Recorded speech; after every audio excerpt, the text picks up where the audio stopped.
No hay familia perfecta, un programa, un podcast, soy la dueña. La única de mi familia, seré la que sembra como Teresa, soy hembra. Mana pero muy sincera.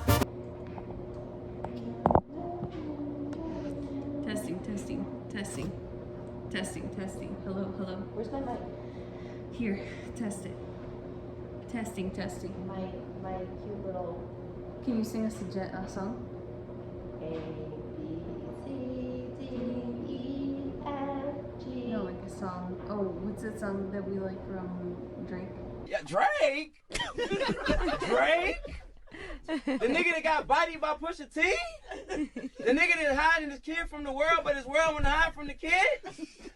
Aubrey Graham in a wheelchair? Drake? Yeah. When the good thing goes bad, it's not the end of the world. It's just the end of the world. That you have with one girl. She's the reason it happened, and she's overreacting. And sometimes I want things to change. So cry if you need to, but I can't see or watch you. That's the wrong thing to do. Touch if you need to, something. Oh my God. But I'll end up lying and say I love you too. But I need something different, you know it. Oh, you know it. Oh. It's so good, right? That's our song. That was our jam. That was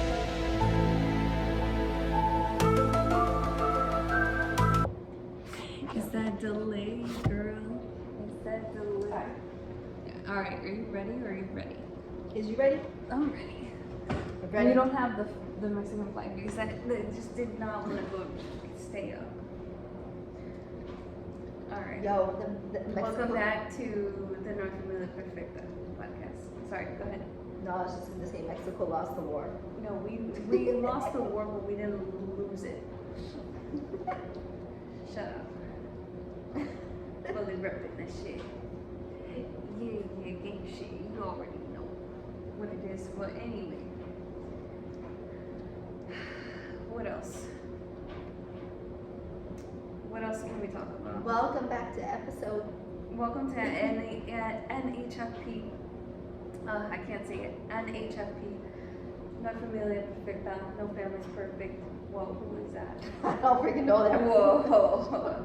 That randomly showed up. Okay. Girl, chill. Holy Jesus.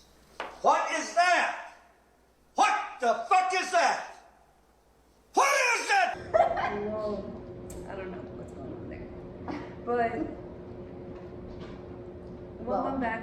I know no family's perfect. Bitch, duh. And Chrissy, my best friend of life, and enemy to homie to best friend to family. And we create family from unexpected circumstances and people that you don't think would be that, but have become that. Because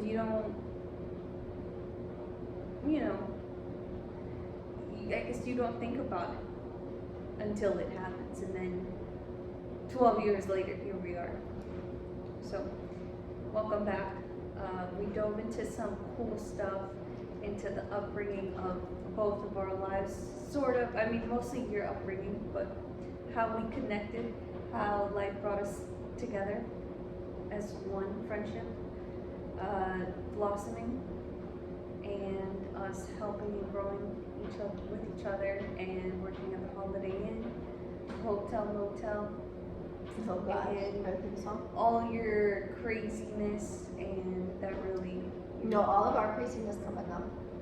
right, that really embodies No Family is Perfect, because Scene during Thanksgiving. Yeah, really? I do, because if you don't want to be Oh, part God. of the family, then get out. What are you I'm not talking- part of the family the way you act. Oh boy. I'm not part of the family? No.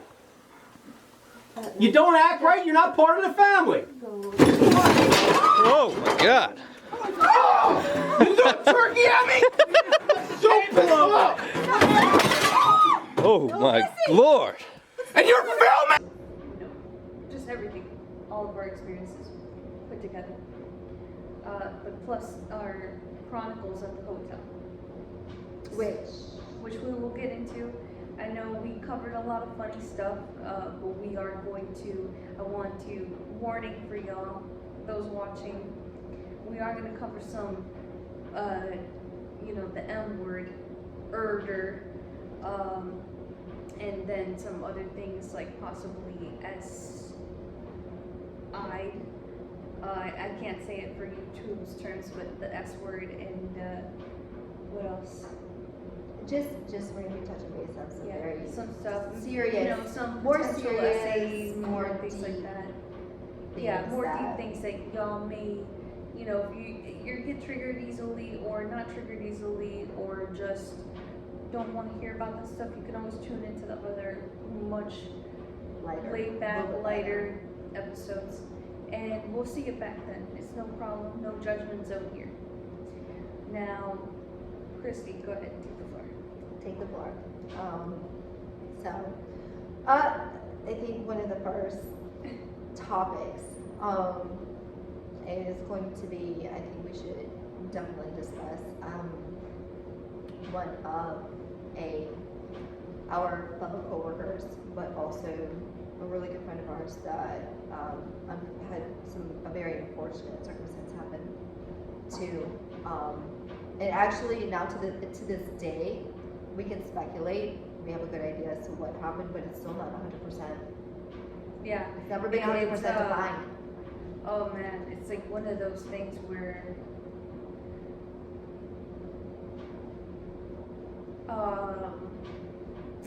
it's one of those things where till this day you can't even wrap your head around it. You can't really make sense of it. And it's like there may have been a case closed, answers put on the books, written on record, but it's just like it's just something's not adding up, and it didn't add up, and it's so weird. That's all I have to say about it. I mean, I guess weird is like an understatement, but There's a lot more to the story than what was actually put on record. And I think the disrespect after. Anyway. Well, we'll get into the story. We'll let the audience decide. But I don't know, audience. Viewers. I don't know, viewers. I don't know, chat. I'll start off the story because I was there that night. I was the manager, front office manager at that time frame. By this point in time, Ryan had left. I had been promoted to front office manager. I believe, were you promoted yet to supervisor? I can't remember. No, you're still, okay, so you're still working front desk as an agent. But it was one night, we had a big corporate group in, it was Bridgestone. They were there that night. And we'll call him F, one of our restaurant employees came rushing to the front desk and basically signaled that there was definitely a situation in distress, that he needed my attention immediately. And we're talking about somebody who was known to joke around and to be a little prankster at times. So when he signaled that, I didn't necessarily believe him at first. And he looked at me and he said, "No, I'm serious, you have to come now." And so after that, he literally ran through the restaurant. I ran out of the front, like through the door from the front desk, followed him through the restaurant. We ended up running down the hallway and then down the stairs into the basement area. Followed him over to a set of doors that led to a stairwell, and opened that stairwell and found our banquet captain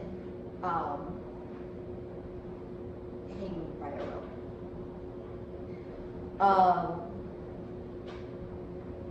That's something that I will never ever forget seeing. And I was the last person to see him in that condition or like that before the cops were called. And so the cops came,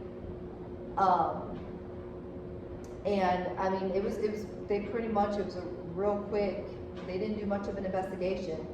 They basically took him, and that was pretty much the end of it, but a lot of that was because of his status, unfortunately. But that wasn't the end of it. No. That was not the end of it. That was not the end of it. There's a lot of details that did not make it look like. It did not sit well with us. It did not sit well with us, and it didn't look like it was. It looked like, to say the least. It very seemingly seemed to be foul play.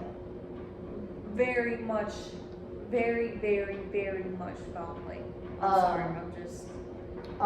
By his girlfriend. First of all, his team and his staff had been looking for him for 30 minutes or more and could not find him. And we're talking about a team that knew the hotel like the back of their hands. They've all worked together for years. And all of a sudden, He was an employee there for years. yes, and Mind you, yes, everyone knew him. I worked with him in banquets for almost a year and a Yes. half. yes. I worked side by side with him, so And it was very tragic. very tragic. But unfortunately, you know, his girlfriend, we're still trying to wrap our heads around this one. Our teams could not find this person. He was in the middle of serving the Bridgestone corporate group, you know, with banquets, doing their banquet actually. Just a And group of guys who, like a company that, you know, we were handled a an account. big company, big account that Big we had. account, They yeah. came every month. Yep, yep. So Like 30 guys every month, every month. like clockwork. Yep. And so this is something that was new to the It was normal. It was normal. So when he went missing on one of the dinners, it was a big deal. It was a big deal because, and like I said, for our teams not to be able to find him for 30 minutes, but yet his girlfriend gets called, she shows up and she can find him literally in less than 5 minutes. That's weird. And then on top of that, his backstory, which I don't know if you were aware of it, but I was told by the food and beverage director. Yeah, I was aware of his backstory because we worked together, me and him. So he told me. Of the situations how he was physically abused by his girlfriend. Well, he didn't tell me he was physically abused. He told me that he was in a relationship with a woman and that he was very much into her.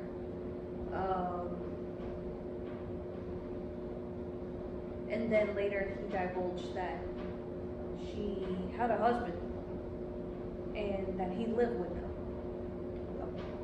Yep, it was basically. And he had kids. And weeks before his passing, I was already working the front desk with you guys, but I went in the back kitchen banquet area. It was a big kitchen all the way in the back towards the end, the last banquet hall. That back area where the dishes were. Yep. And and we made some slight conversation weeks before his passing. And he was excited because he had just gotten a brand new red truck. 8 passengers, because he had a girlfriend and the girlfriend had kids, mind you. But he was really excited about this truck.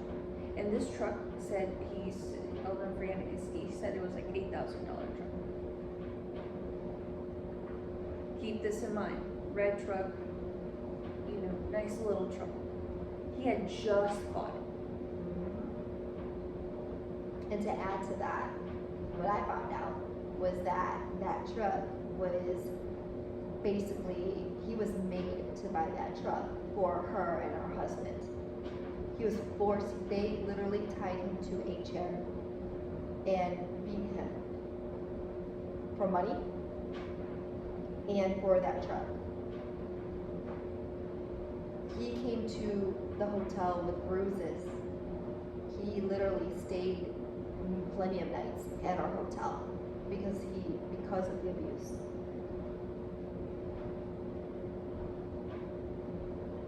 So with that being said, and again, the fact that his girlfriend, quote unquote, could find him 5 minutes, less than 5 minutes, after arriving, quote unquote, to the hotel, and we couldn't find him.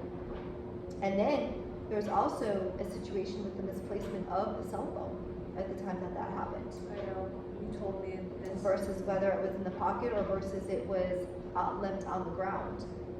But it was in the pocket. You told So me. it was, yes. And she changed her story. And she changed her story Multiple times. multiple times. The very next day. She told the cops one story, came in the very next day and really messed up and told the restaurant staff a whole different story. Yep. They all clocked it. I clocked it. Well, Fernando told. So, yeah, it was the morning crew that was working there that divulged all that. But Fernando's a talker. So, and then after, and of course, again, because of his legal status, they didn't do an investigation. They didn't. It was an open and closed case. I tried to Google to see if I could find our articles. I couldn't find it. No, because they shut the case. They closed it off just like that. R.I.P. Eloy.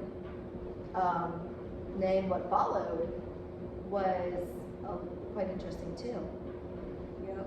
Was I remember the day she came in after his passing. I was working front desk.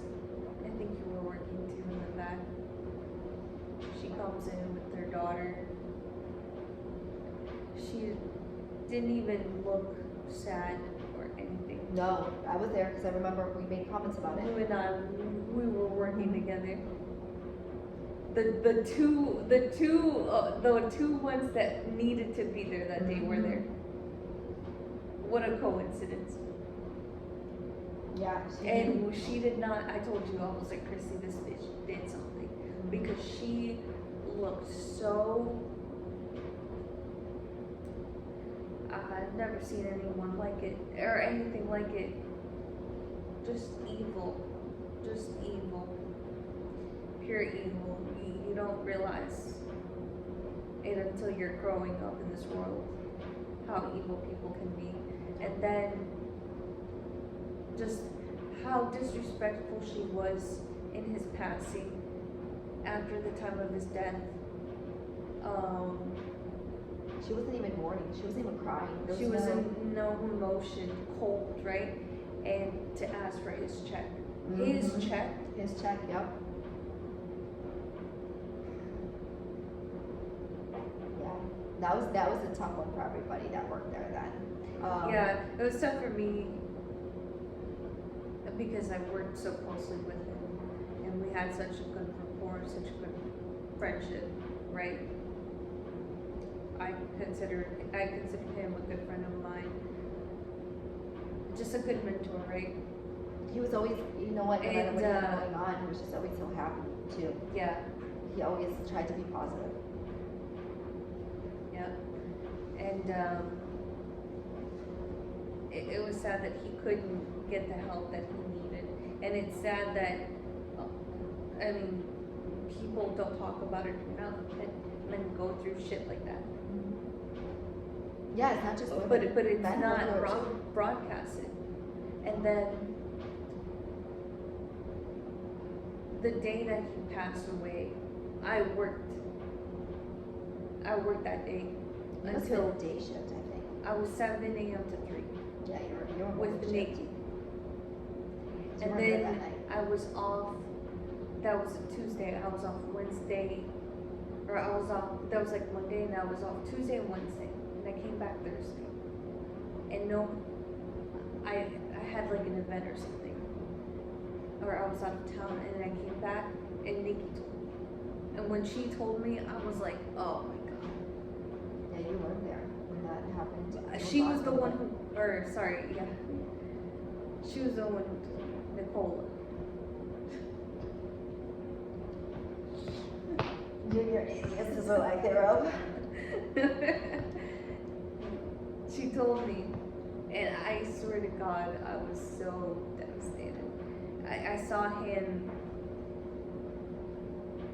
2.5 hours before he was found, because he was doing banquets all day.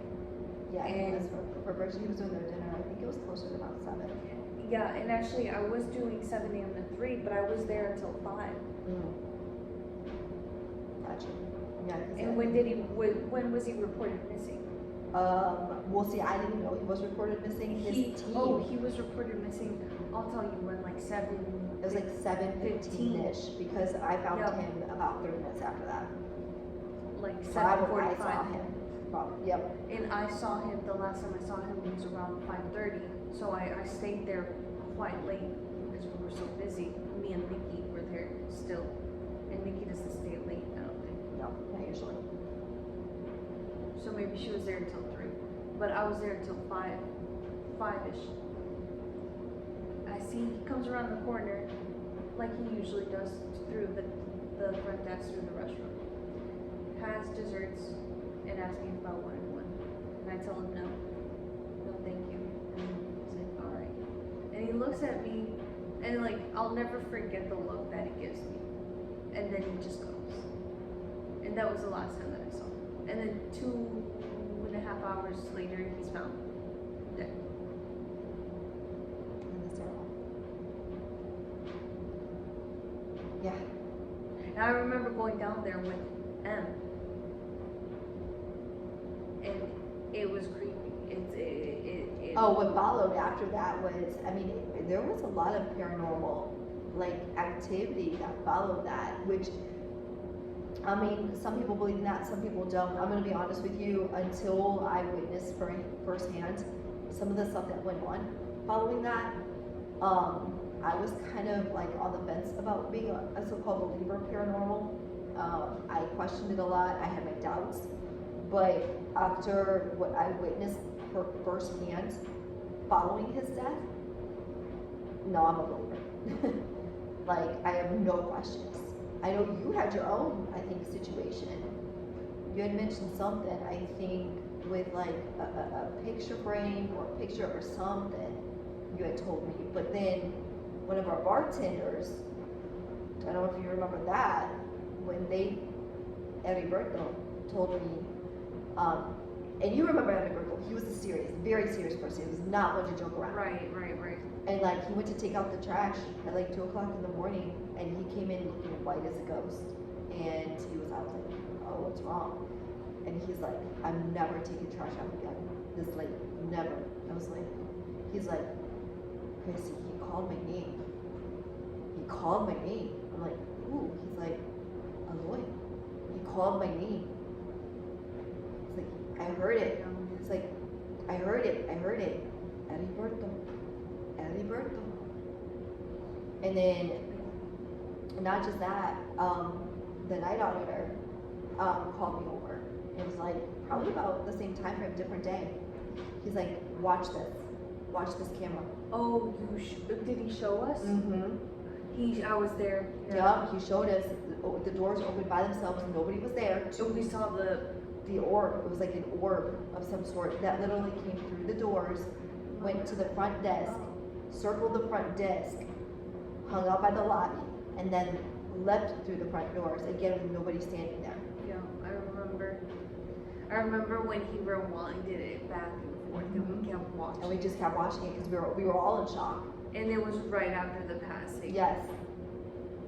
And you couldn't mistake this. This wasn't like a glitch on the camera. Like it just wasn't. Yeah. It was unexplainable. Crazy. And then me personally, I'll never forget. Bobby, my brother, was there with me at the time, and I had to do, being the manager, I had to do walkarounds, like walk around the properties, walkthroughs, whatever. Well, we went ahead and I think I was wrapping up for the night or whatever, and I did the walk around the property. And I kid you not, it was really freaky. Like, the lights, all of the outside lights, every single one of them, not just one of them, all of the outside lights literally started flickering.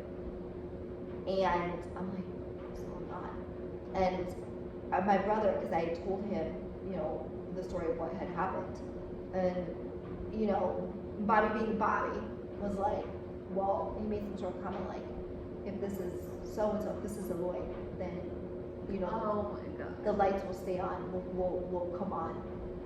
Not 2 seconds after he said that, lights all went out solid. Dang, bro. That's fucking crazy. That's fucking crazy. Like, I had goosebumps on my, like, I was just like, and then, I don't know if Em told you the story, and then later I told you the story about the glove No. that just mysteriously appeared right at the doorway where the stairwell was, where he was found. When was this? This was like, had to have been like, just literally like a couple days after. Damn. Because you remember Em would make his rounds, like, inside the hotel, like, at night especially, because he kind of doubled his security when Angela wasn't there during the week. And so he went and he would, and I think he was doing rounds, but I think he was also setting up for like because those are bake rooms, our bake rooms that are down there. So I think he was like moving chairs or doing something. But yeah, he found a black glove. And he came to you and told you. And he came to me and the night out And told you. and told us.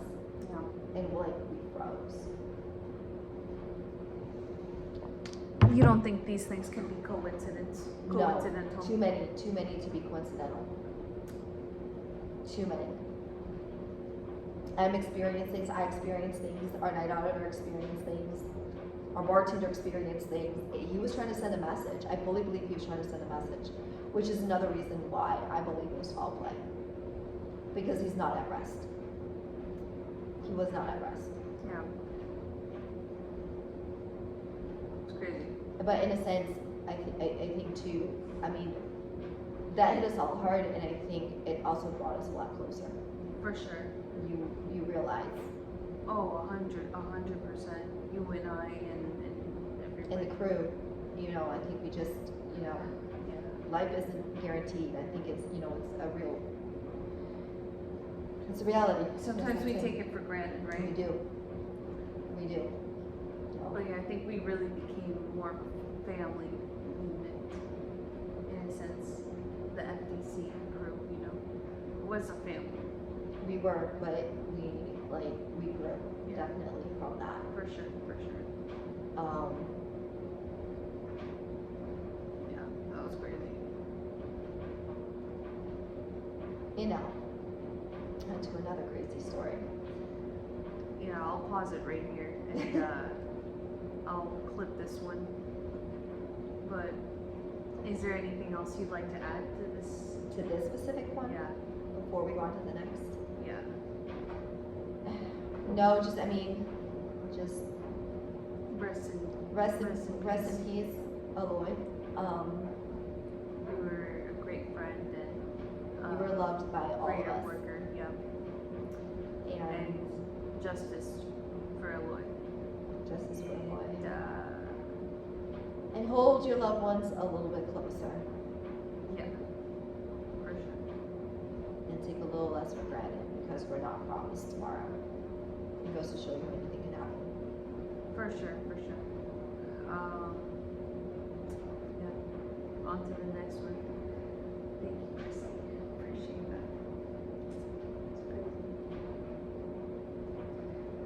can't even move on after that. That was deep. That was like very heavy, you know. But yeah, we gotta keep it pushing on to the next crazy story. anyways, Unfortunately, that's unfortunately, part that's of life. I mean, it's not all. It's not all. I mean, it's daisies like and sunshine. You know, there's a lot of it's a lot of it's real and raw. yeah, I 100%. That's the best way we could put it. Did it rain? No hay familia, no hay familia como huevo con tortilla, huevo con tortilla. Wherever I go, I can grow like chia. Trillis podcast, my idea, and I call it mi familia. I turn my plan into a business action. Push me and then just touch me so I can get my satisfaction. Used to working next to people who want to get a reaction. Didn't take your drink from the fridge, but I'll definitely let it happen. Used to work the banquets.